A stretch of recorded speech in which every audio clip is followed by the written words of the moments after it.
Hola, acá estoy haciendo mi devocional y quiero compartir con ustedes de Primera Crónicas 16, los versículos de 23 hasta 31 de la versión La Biblia de las Américas. Dice así: Cantad al Señor toda la tierra, proclamad de día en día las buenas nuevas de su salvación. Contad su gloria entre las naciones, sus maravillas entre todos los pueblos. Porque grande es el Señor y muy digno de ser alabado. Temible es Él también sobre todos los dioses.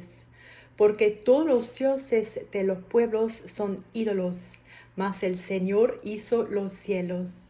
Gloria y majestad están delante de Él, poder y alegría en su morada.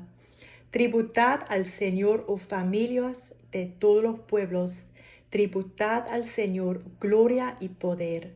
Tributad al Señor la gloria debida a su nombre.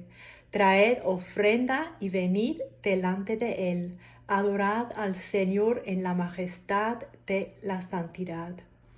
Temblad ante su presencia toda la tierra.